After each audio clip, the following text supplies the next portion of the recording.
Yay!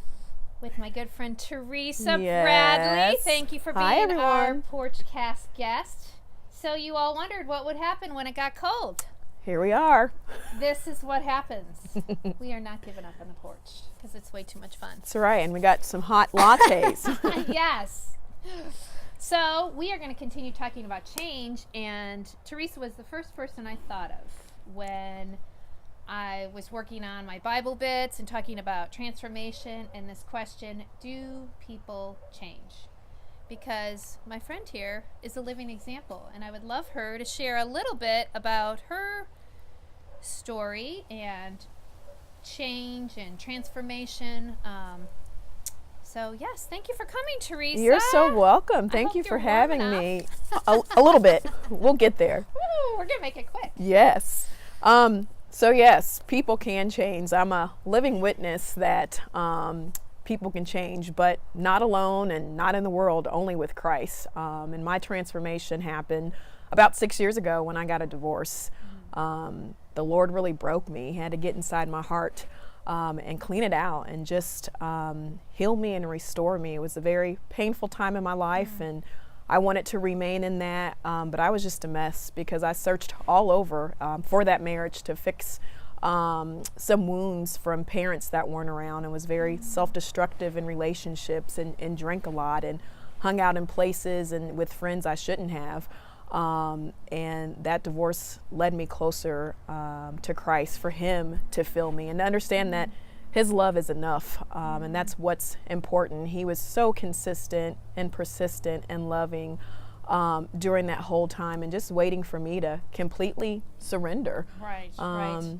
I think you have to get to the bottom. What do they say? What's your rock at the bottom? Yes. And you find sometimes your rock at the bottom, and my story is similar in that my kind of world fell apart with my marriage, and that was the starting point. It was like I call it my breakdown epiphany. Yes. It was the breakdown, but it was also the first step in change and moving toward a new life. Absolutely. And getting reconnected to my church and everything else. So yeah, sometimes we have to hit those points, but we're never alone. God always sends somebody. Yes, yes. And I love when Julie talked about last week that we can't do it alone. Yeah. And during that time of having to let go of old relationships, it had been my prayer for 10 years, Lord, just send me some strong Christian sisters.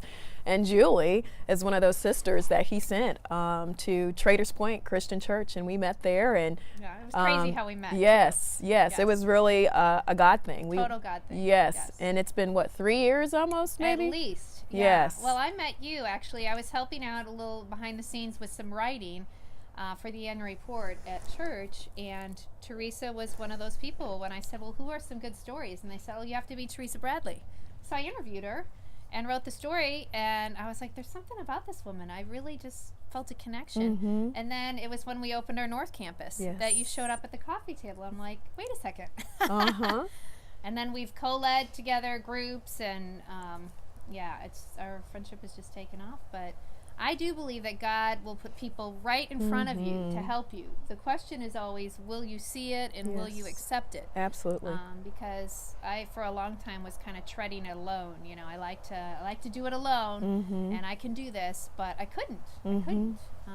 And the enemy wants to keep us isolated. Yeah, isolation's one of the biggest. We talked about that. My mom mentioned that last week with when she lost Jim, my brother, and that feeling of just not being able to get out of bed, and the natural response is always just to isolate. That's the easiest thing to do. That's why we need our sisters and our brothers to pull us out of that and to get us out and to surround ourselves by people, because isolation will slowly kill you. And I mean, just little by little, and it's a process. Like we were talking about that before, that this transformation and these changes don't happen overnight. It's not like in the Bible bits usually with Saul to Paul conversion. It's not like this flash of light and everything changes overnight. It's a slow, I like someone said, slow, intentional steps in the same direction. It's riding the wave, because there's going to be some highs and lows, ups and downs. And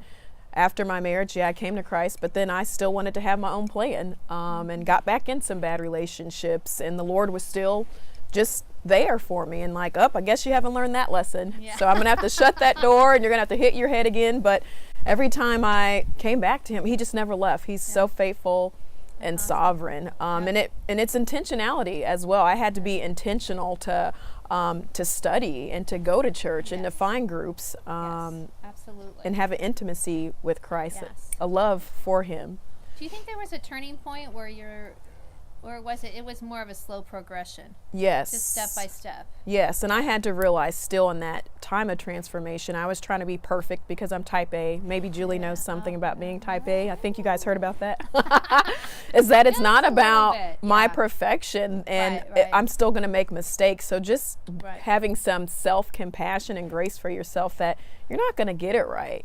I love that. Forgiving yourself. That's the hardest thing to do, because I think we beat ourselves up.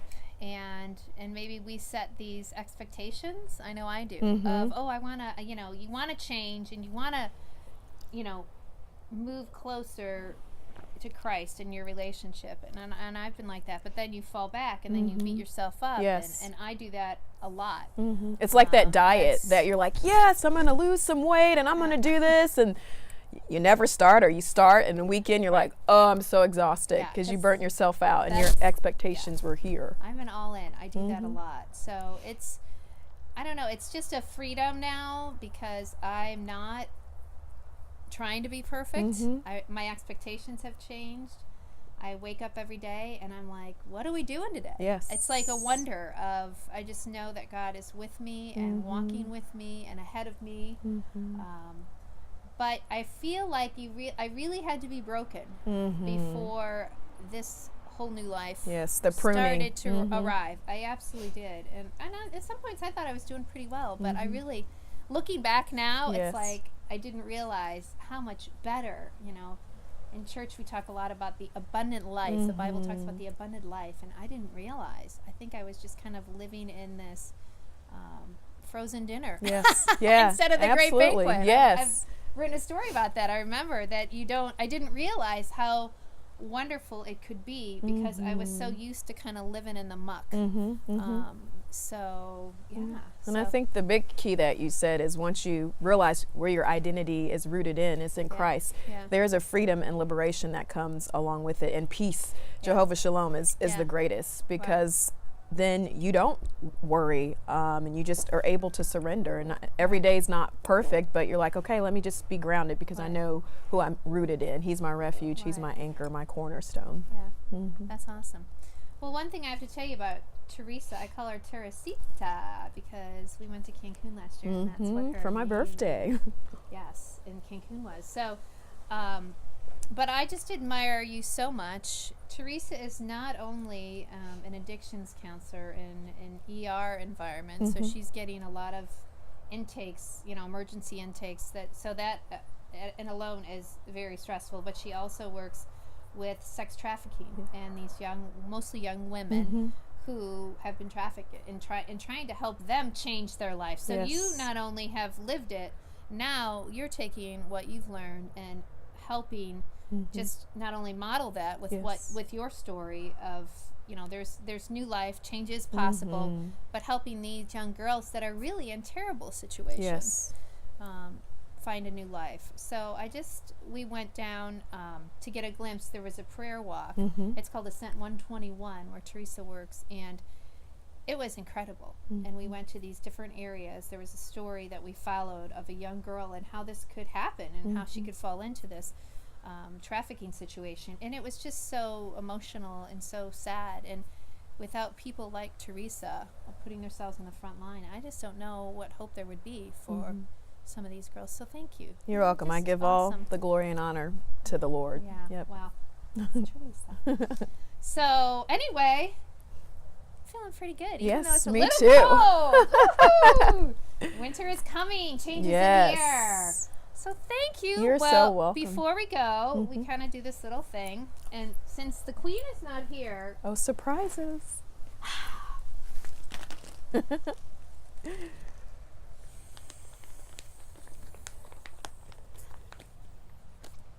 So, what we do is we have princesses. There's only one queen. but we can have many princesses, and I think you've earned this crown. Oh. So we're gonna crown you Princess of the Porch. You're the Yay. first princess. We had King Edward on the porch. We have to put it Elaine over was my on hat. another- Okay, it's going on the hat. I crown you the Princess Teresita. Yay! Thank you. You're welcome. So until we meet again. Yes. All right, keep doing what you're doing. Your crown didn't really get inflated enough. We're blaming the weather. Yes. It like deflates things in the cold. Thank you, You're Teresa. welcome. I love ya. Love you too. All right. Until next week. We hope it gets warmer. Bye-bye. Bye.